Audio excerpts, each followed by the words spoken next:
இன்னைக்கு கடந்த வகுப்பினுடைய தொடர்ச்சியை தான் பார்க்க போறோம். முத்துராமலிங்க தேவர்களுடைய பேச்சாற்றலை பற்றி பார்க்க போறோம். அதாவது தமது பேச்சாற்றல் மூலம் அனைவரையும் கவர்ந்தவர் தான் முத்துராமலிங்க தேவர்.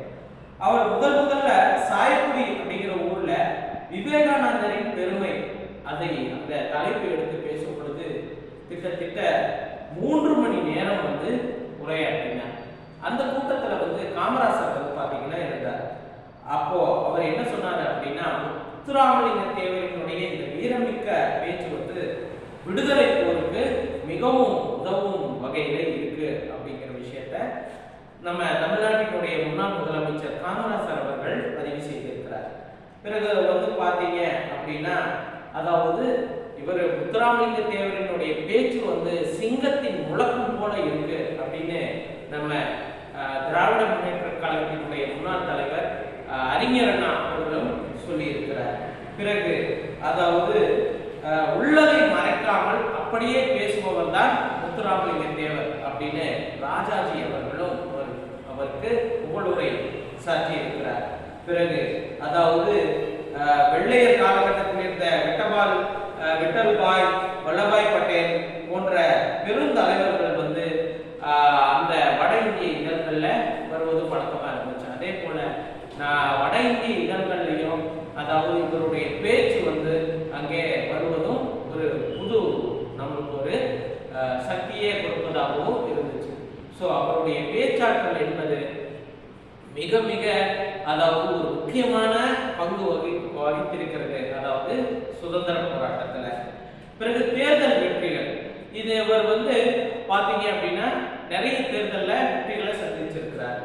அதாவது மக்களிடம் பேராதரவு பெற்ற தலைவராக விளங்கியவர் தான் பசும்பொன் முத்துராமலிங்க தேவர் அவர்கள். 1937 நடைபெற்ற சட்டமன்ற தேர்தலில் ராமநாதபுர அரசர் சண்முக ராஜேஸ்வர சேதுபதியை எதிர்த்து போரிட்டு அதாவது போட்டியிட்டு அவர் கூட வெற்றி பெற்றார். பிறகு அது போல 1962, 52, 57 இது போன்ற எல்லா அதாவது தொடர்ச்சியா ஒரு 3 முறை 4 முறை இவர் தலைவராக இருந்து வகித்திருக்கிறார். பிறகு எப்படி இவர் தலைவராக இருக்கும் பொழுது பாத்தீங்க அப்படின்னா எண்ணற்ற நன்மைகளை செய்திருக்கிறார் அப்படிங்கிறது குறிப்பிடத்தக்க ஒன்று. இப்போ பாத்தீங்க அப்படின்னா இவருடைய சொந்த செலவிலேயே நிறைய பொதுமக்களுக்கு நிறைய வசதிகளை செய்து கொடுத்திருக்கிறார். அவர் பிறக்கும் போதே பாத்தீங்க அப்படின்னா அவர் ஒரு பணக்கார வீட்டிலே பிறந்தவர் தான்.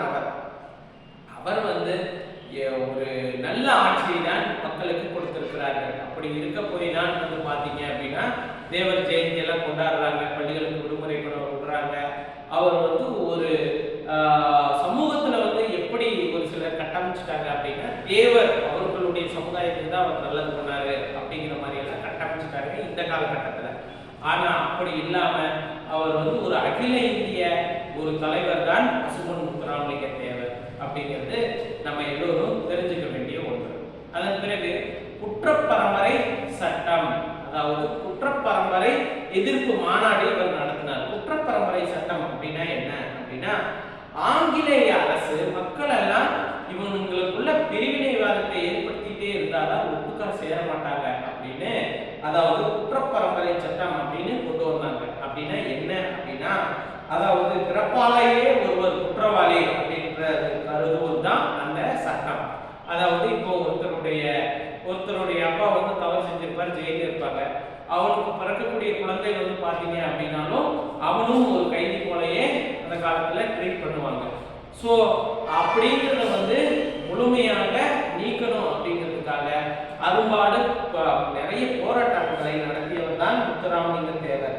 பிறகு இந்த 1934 ஆண்டுல 13, 14 2 நாட்களையும் பாத்தீங்க அப்படின்னா கமுதியில குற்றப்பரம்பரை எதிர்ப்பு மாநாடு இவர் நடத்தினார். இவர் ஒரே டைம் மாநாடு வச்சு அதை நீக்க மாட்டாங்க. இப்படி தொடர்ந்து ஒரு விஷயத்துக்காக போராடி கொண்டே இருந்தனாலதான் இறுதியில அந்த எதிர்ப்பு அந்த சட்டமே நீக்கப்பட்டது அப்படிங்கிறத நீங்க எல்லாரும் தெரிஞ்சுக்க வேண்டிய ஒண்ணு. பிறகு ஆலய நுழைவு போராட்டம். அந்த காலத்துல பாத்தீங்க அப்படின்னா மதுரை மீனாட்சி அம்மன் கோயிலுக்கு எல்லா மக்களும் எளிதில் செல்ல முடியாது. ஒரு சில குறிப்பிட்ட பட்டதாரர்கள் மட்டுமே செல்ல முடியும்.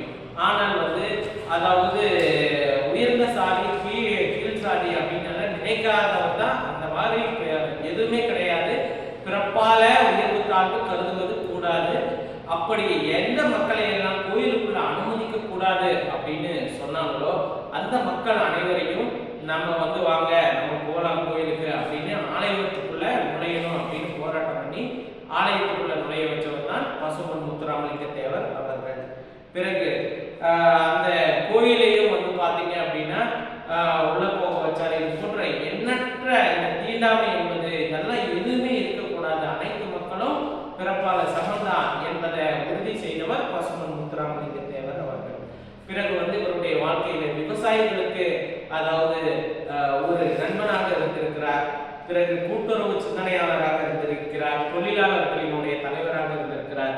இவருக்கு சொந்தமான 32,500 ஏக்கர் விளைநிலங்களை அந்த மக்கள் யாரெல்லாம் இப்போ சாதாரண மக்கள் விவசாயம் தெரியும், ஆனா அவங்க இன்னொரு இடத்துக்கு கூலி வேலைக்கு தான் போறாங்கன்னா அத்தனை மக்களையுமே கூப்பிட்டு அந்த இடத்துல நீங்க வயல்ல வேலை செய்யுங்க, அந்த நிலத்தை நீங்களே எடுத்துக்கங்க அப்படின்னு யாரெல்லாம் உழைக்கிறாங்களோ உழைக்கும் மக்களுக்கே அந்த நிலத்தை அவருடைய சொந்த நிலத்தை மக்களுக்கு கொடுத்தார். இப்படி விவசாயிகளுக்கு ஏராளமான நன்மைகளை செய்திருக்கிறார். அவர் ஆற்றிய அதாவது வெற்றிகளை செய்த தொண்டுகளை சொல்லிக்கொண்டே போலாம் மாணவர்களே. ஆகவே முத்துராமலிங்க தேவர் என்பவர் ஒரு அகில இந்திய ஒரு ஒப்பான